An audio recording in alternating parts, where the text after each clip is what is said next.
ಶಾಲಾ ಆವರಣದಲ್ಲಿರುವ ಟ್ಯಾಂಕಿನ ನೀರು ಸೇವಿಸಿ 12 ಮಕ್ಕಳು ಅಸ್ವಸ್ಥಗೊಂಡ ಘಟನೆ ಬೆಳಗಾವಿ ಜಿಲ್ಲೆಯಲ್ಲಿ ಇಂದು ನಡೆದಿದೆ.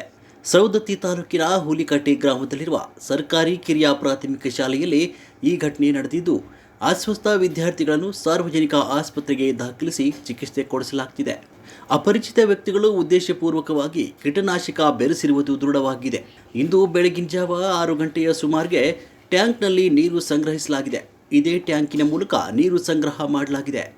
ಆ ಬಳಿಕವೇ ಕಿಡಿಗೇಡಿಗಳು ಕೀಟನಾಶಕ ಸೇರಿಸಿರಬಹುದಂತ ಸ್ಥಳೀಯರು ಶಂಕೆ ವ್ಯಕ್ತಪಡಿಸಿದ್ದಾರೆ. ನೀರು ಕುಡಿದ ತಕ್ಷಣ ವಿದ್ಯಾರ್ಥಿಗಳಲ್ಲಿ ಹೊಟ್ಟೆ ನೋವು, ವಾಂತಿ ಕಾಣಿಸಿಕೊಂಡಿದೆ. ಕೂಡಲೇ ಆರೋಗ್ಯ ಇಲಾಖೆ ಸಿಬ್ಬಂದಿ ಶಾಲೆಗೆ ಆಗಮಿಸಿ ಸೂಕ್ತ ಮುನ್ನೆಚ್ಚರಿಕೆಯ ಕ್ರಮ ವಹಿಸಿದ್ದಾರೆ.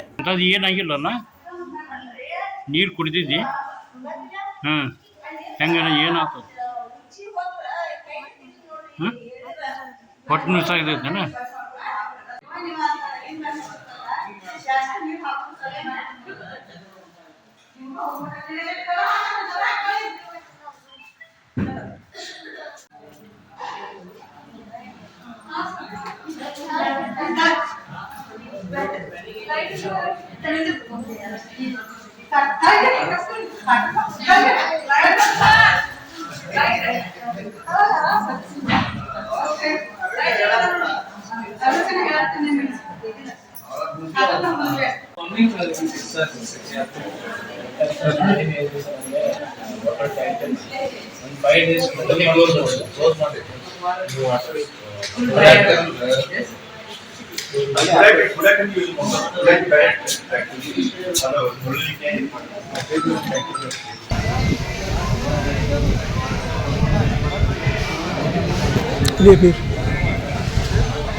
ಲೆಟರ್ ತಯಾರು ಮಾಡಿ ನೀರು ತೋರಿಸಿ.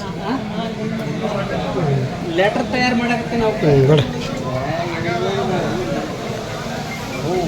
ಹ್ಞೂ ಸರ್.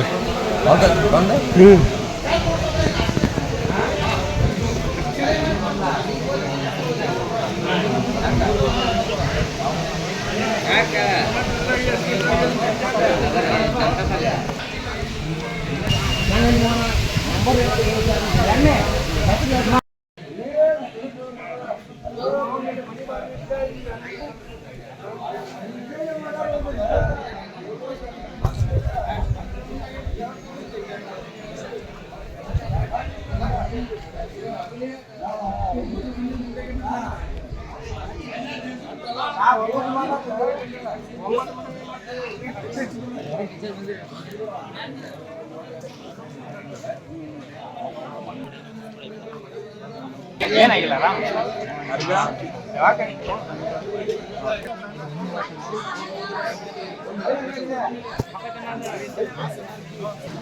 ನಮಸ್ಕಾರ ಸರ್. ಹಾಸ್ಪಿಟಲ್ ಬಂದಿದೆ ಸರ್. ಸರ್ ನಾ ಇಲ್ಲೇ ಇದಕ್ಕೆ ಬಂದೇನೆ ಸರ್. ಸ್ಕೂಲ್ 40 ಬಂದೇನೆ ಸರ್. ಹೌದು ಸರ್, 40 ಬಂದಿದೆ.